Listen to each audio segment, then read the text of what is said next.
Convex refracting surface, तो diagram तो आपको याद है, -μ1/u प्लस μ2/v।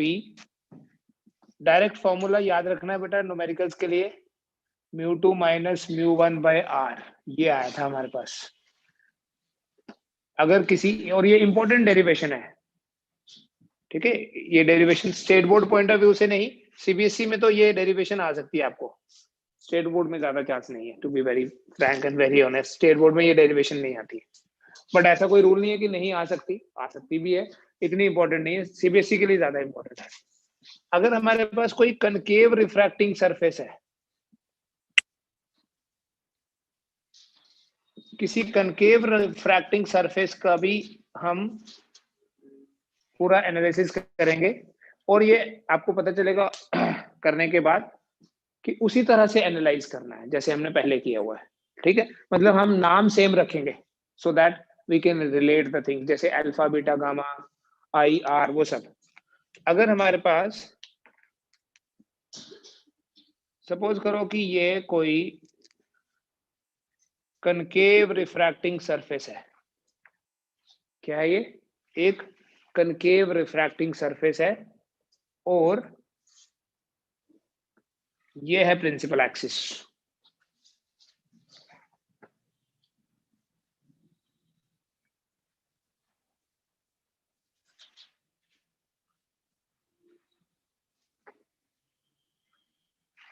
ये पोल हुआ,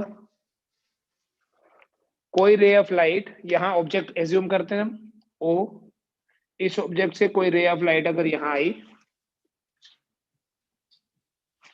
अब देखो नॉर्मल कैसे बनाना है, सिर्फ डायग्राम में थोड़ा सा आपको डिफरेंस दिखेगा। नॉर्मल जो है वो हमेशा किसी भी कर्व्ड सरफेस के ऊपर हमेशा सेंटर से आता है, तो अभी अगर कर्वेचर उधर की तरफ है, ये जो डेरिवेशन की थी तो आपको याद होगा बेटा, कर्वेचर इधर की तरफ है तो सेंटर यहां था, नॉर्मल ऐसे बना। अभी यहां पर जो नॉर्मल बनेगा, it should come from the centre, ये पॉइंट ऑफ इंसिडेंस है, तो नॉर्मल ये है, सेंटर से आएगा। अभी बेटा सेम रखेंगे पैरामीटर्स, μ1 रेयरर मीडियम का और μ2 डेंसर मीडियम का रिफ्रैक्टिव इंडेक्स है, ठीक है। तो ये जो रे ऑफ लाइट है, जब ये रेयरर से डेंसर जाएगी, it will go away from the normal और टुवर्ड्स द नॉर्मल। सोचो, रेयरर टू डेंसर जा रही है टुवर्ड्स द नॉर्मल, तो ऐसे जानी थी बिना रिफ्रैक्शन के, बट नॉर्मल ऊपर की तरफ है, so it will go like this, ठीक है बेटा। और इसको रिट्रेस करोगे इसके पाथ को, तो ये है, यहां से पता चल रहा है कि टुवर्ड्स द नॉर्मल है। कोई रे ऑफ लाइट अगर अलोंग द प्रिंसिपल एक्सिस आएगी, that will go undeviated straight, यहां पर बन जाएगी इमेज। ये सेंटर है इस स्फेरिकल सरफेस का, सेंटर से लेके पोल का जो डिस्टेंस है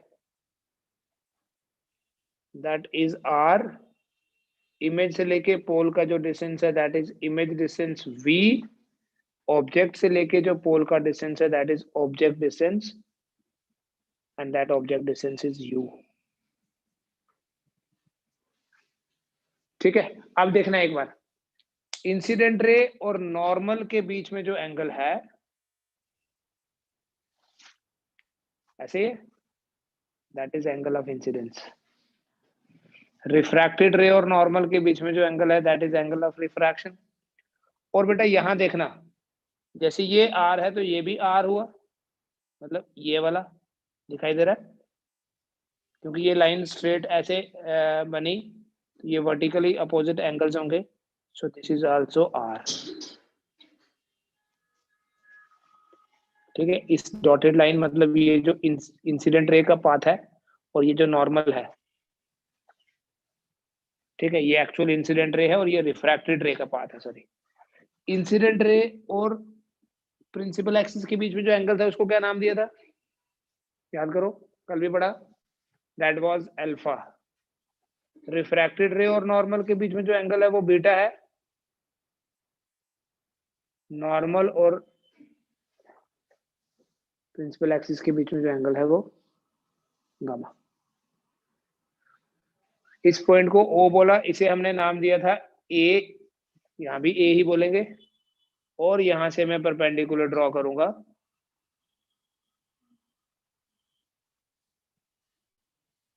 and I will take this point as N, ये पी है।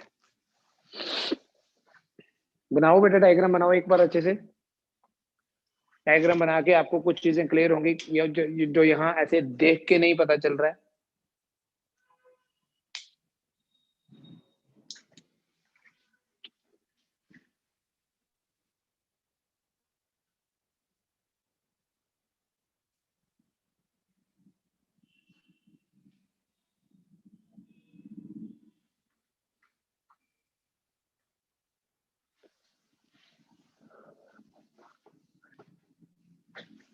ये ए पॉइंट है, यहां लिखा है, यहां लिख लो चाहे। इन ट्राइंगल ओ ए सी, दिखाई दे रही ट्राइंगल बेटा, ओ ए सी, किसी भी ट्राइंगल में सेम प्रॉपर्टी यूज करेंगे हम, जो एक्सटीरियर एंगल होता है that is equal to sum of interior opposite angles. यहां देखो ट्राइंगल कौन सी है, यहीं से स्टार्ट किया था कल भी हमने, ओ ए सी, बस फर्क ये है कि कल वाला सी इधर था, ठीक है। आप इस तरह से रिलेट करके you can learn also same same pattern पे। ओ ए सी में gamma is exterior angle, and this exterior angle is equal to sum of interior opposite angles, so gamma equals to alpha plus, बोलो, alpha plus I, ये I है इस triangle में, gamma is equal to alpha plus I, तो बेटा I कितना हुआ, gamma minus alpha. अगर I गामा माइनस अल्फा है तो हम ये भी बोल सकते हैं that I is equal to tan gamma minus tan alpha, ठीक है। ये भी हमने डिस्कस कर लिया कल फॉर स्मॉल एंगल्स, अभी यहाँ लिखा नहीं मैंने क्योंकि कल लिख चुका हूं मैं। For small angles gamma is equal to tan gamma, alpha equals to tan alpha. जिन्होंने कल वाली क्लास नहीं अटेंड की है वो वीडियो देख सकते हैं इसका। So I is equal to tan gamma, ये वाली ट्राइंगल है सी ए एन, इसमें tan गामा क्या होगा, A N divided by N C. देखो यहाँ सी ए एन में A N divided by N C minus tan alpha, ये वाली ट्राइंगल देखो A N divided by N O, ठीक है। इसको मैं इक्वेशन 1 बोल दूंगा। Similarly in triangle I A C,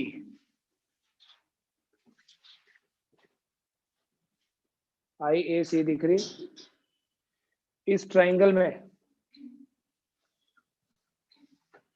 I A C में gamma equals to beta plus R, देखो इस ट्राइंगल में gamma is equal to beta plus R, तो यहां से बेटा आर आ जाएगा आपके पास gamma minus beta, and again small angles वाली अप्रोक्सीमेशन लगाइए, it is equal to tan gamma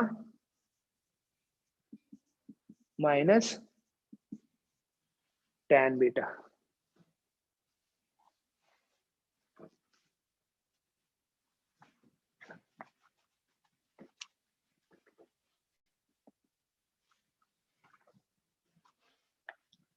it means कि जो R है it is equal to tan gamma, क्या हुआ, यहां भी था A N by N C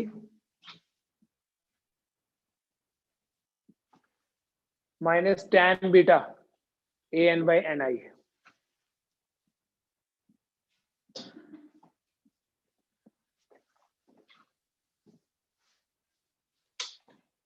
and इसको बोलेंगे इक्वेशन नंबर 2। चेक कर लो अपनी कॉपी पे, अच्छे से डायग्राम बनाओ, बड़ी सी जैसे ये बनाई है वैसे बनाओ कि तो पता चलेगा। फिर अगर हम स्नेल्स लॉ अप्लाई करें,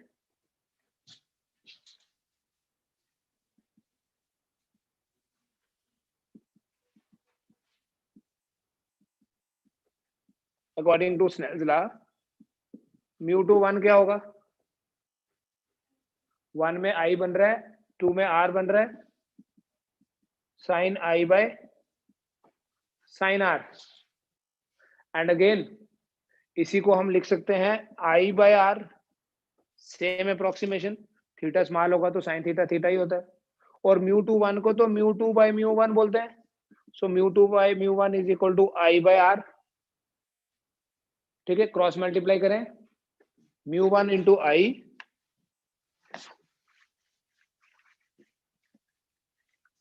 therefore μ1 into i is equal to μ2 into r। i और r की वैल्यूज हमने इक्वेशन 1 और 2 में निकाली हुई है पहले से। μ1 into i की जगह लिख देंगे an by nc minus an by no equal to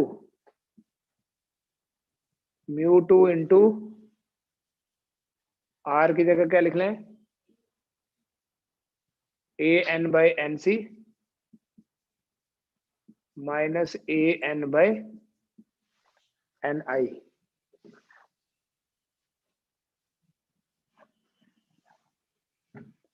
an हम कॉमन लेंगे दोनों साइड से, कॉमन लेके an कैंसिल हो जाएगा, सो देयरफॉर मैं डायरेक्ट लिख रहा हूं μ1 into 1 by nc minus 1 by no equals to μ2 into 1 by nc minus 1 by ni। पता चल गई, an कॉमन आ गया दोनों तरफ से। ठीक है, कल भी किया हुआ ये, मैं फिर से कर रहा हूँ एक किस्म से, ऐसे सोच लो आप, जो पॉइंट n है that is very close two point p,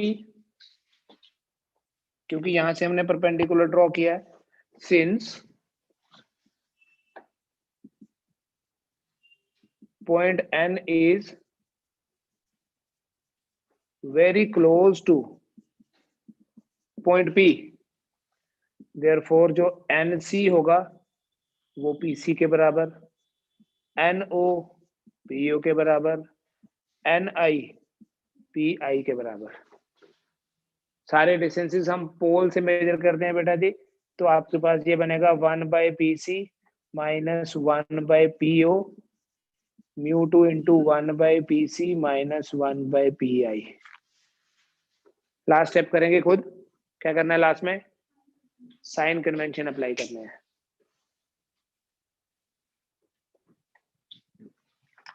अच्छा, साइन कन्वेंशन यहाँ तो बिल्कुल ही आसान है, क्योंकि सारे डिस्टेंसेस देखो उधर ही हैं, तो सब नेगेटिव आएंगे।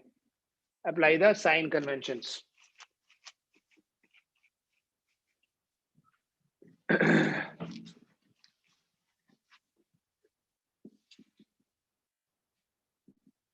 apply sign conventions, therefore ये जो PO है इसको लिख लेना माइनस u, PI को लिख लेंगे माइनस v, PC को क्या लिखेंगे minus r।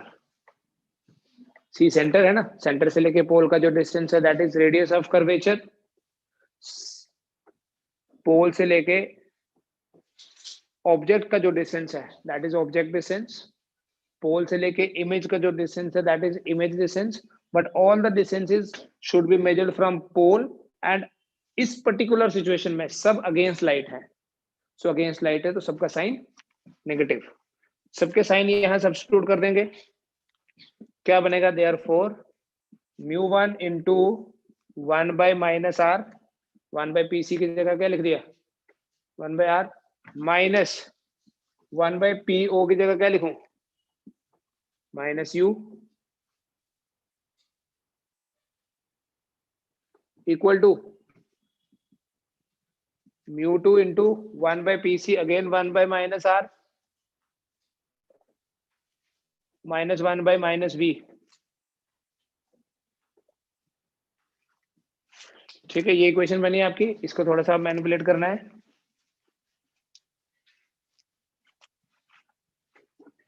So now we are having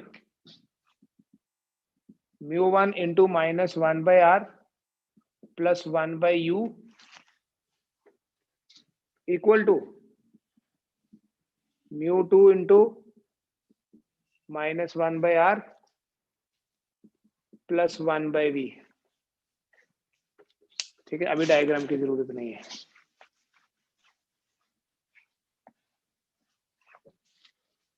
it means खोलेंगे इसको, -μ1/r plus μ1/u equal to -μ2/r plus μ2/v। इस -μ2 को इधर ले आता हूं, -μ1/r plus μ2/r equal to μ2/v minus μ1/u। दोनों को कंबाइन कर लीजिए, μ2 माइनस μ1 लिख सकते हैं, divided by r equal to minus ये u वाली टर्म पहले लिख रहा हूं, -μ1/u प्लस μ2/v। ठीक है बेटा, ये फाइनल एक्सप्रेशन आ गया। एंड देख लीजिए ये वही है जो कल भी डेरिवेशन की थी। चेक कर लो, दोनों को कंपेयर कर लो, -μ1/u plus μ2/v equal to μ2 minus μ1/r। इसका मतलब ये हुआ कि चाहे कन्वेक्स रिफ्रैक्टिंग सरफेस हो चाहे कनकेव रिफ्रैक्टिंग सरफेस हो, हमारे पास ये एक्सप्रेशन आता है, सेम है। डेरिवेशन हमने की, यू हैव सीन कि डिफरेंट था डायग्राम, रे डायग्राम टोटली डिफरेंट है, बट फाइनल एक्सप्रेशन सेम है। तो सिंपली याद रखना, इसमें कॉमन क्या था दोनों डेरिवेशंस में। अगर आप ध्यान से इन डेरिवेशंस का बेसिक देखेंगे ना, दोनों डेरिवेशंस में ऑब्जेक्ट हमने डेंसर मीडियम में, सॉरी इसमें रखा था, रेयरर मीडियम में, दोनों में। तो दैट मीन्स जब जब ऑब्जेक्ट रेयरर मीडियम में होगा तो एक्सप्रेशन ये बनेगा, चाहे कनकेव रिफ्रैक्टिंग सरफेस है चाहे कन्वेक्स रिफ्रैक्टिंग सरफेस है। Just remember this result. ठीक है, डेरिवेशन इंपॉर्टेंट तो है बट रिजल्ट याद रखना ज्यादा इंपॉर्टेंट है, क्योंकि आगे चल के ये बाकी डेरिवेशंस में डायरेक्टली अप्लाई करेंगे। तो हमारे पास क्या रिफ्रैक्टिंग सरफेसेस है। ठीक है, इनको क्या बोलते हैं हम, अगर मैं समरी लिखूं, वी से स्फेरिकल रिफ्रैक्टिंग सरफेसेस। क्या बोलते हैं, स्फेरिकल रिफ्रैक्टिंग सरफेसेस। कितने टाइप की होती हैं, दो तरह की, कन्वेक्स या कनकेव। अगर रेयरर मीडियम की तरफ कनकेव सरफेस है, जैसे ये डेंसर और ये रेयरर, तो इसको बोलते हैं कनकेव रिफ्रैक्टिंग सरफेस। और अगर रेयरर मीडियम की तरफ कन्वेक्स साइड है तो इसे बोलते हैं कन्वेक्स रिफ्रैक्टिंग सरफेस। तो ये रिफ्रैक्टिंग सरफेसेस दो तरह की होती हैं, कन्वेक्स एंड कनकेव। जब जब object, whenever object is in rarer medium, ठीक है, उस रेयरर मीडियम का रिफ्रैक्टिव इंडेक्स बोलते हैं μ1, और जो डेंसर मीडियम है जिससे ये बना सरफेस, जनरली ग्लास, उसका रिफ्रैक्टिव इंडेक्स है μ2। बेटा जब जब ऑब्जेक्ट रेयरर मीडियम में होगा तो फॉर्मूला बनेगा μ1/-u plus μ2/v equal to μ2 minus μ1/r। कब आएगा ये फॉर्मूला, जब भी ऑब्जेक्ट हमारा रेयर मीडियम में है। लेकिन अगर ऑब्जेक्ट डेंसर मीडियम में होगा तो दूसरा, हमने डेरिवेशन नहीं की, इतनी करनी भी नहीं है। whenever object is in denser medium, जब भी ऑब्जेक्ट डेंसर मीडियम में है तो क्या करना बेटा, ये वाला फॉर्मूला डिराइव किया, ये वाला फॉर्मूला लर्न कर लेना है, μ1 by minus U plus μ2 by v equal to μ2 minus μ1 by r। तो दूसरा करना होगा ना, तो सिंपल है बहुत, यहाँ जो μ1 है उसको μ2 लिख देना और जहां μ2 है वहां μ1 लिख देना। मतलब जो दूसरा करना होगा उसमें क्या करना है आपने, इंटरचेंज कर देना है, इंटरचेंज कर देना है μ1 एंड μ2 को। जब आप μ1 और μ2 को इंटरचेंज करोगे, यहाँ आएगा μ2 by माइनस यू, μ1 की जगह μ2 प्लस μ1 by v, μ2 की जगह equal to μ1 minus μ2 by r। यहाँ क्या था, μ2 माइनस μ1 by r। ठीक है, अब देखो इसको मैं अगर यहां से माइनस कॉमन ले लूं तो ऐसे लिख सकता हूं, μ2 by u minus μ1 by v, एक माइनस मैंने कॉमन लिया, उधर से कैंसिल भी कर दिया, equal to μ2 minus μ1 by r। ये दो इक्वेशंस याद रखो तो आपको लेंस अच्छे से समझ में आएगा। ये एक फाउंडेशन है लेंस पढ़ने के लिए, मैंने डायरेक्टली स्टार्ट नहीं किया कि लेंस क्या होता है। ठीक है, स्फेरिकल रिफ्रैक्टिंग सरफेसेस, कनकेव या कन्वेक्स, जब जब ऑब्जेक्ट रेयर मीडियम में होगा तो ये एक्सप्रेशन आएगा, जब जब ऑब्जेक्ट डेंसर मीडियम में होगा तो ये ऑब्जेक्ट, ये आएगा रिलेशन। किसके बीच में रिलेशन है ये, object distance, image distance, radius of curvature and refractive indices μ1 and μ2। ठीक है, इतना रखो आज, बाकी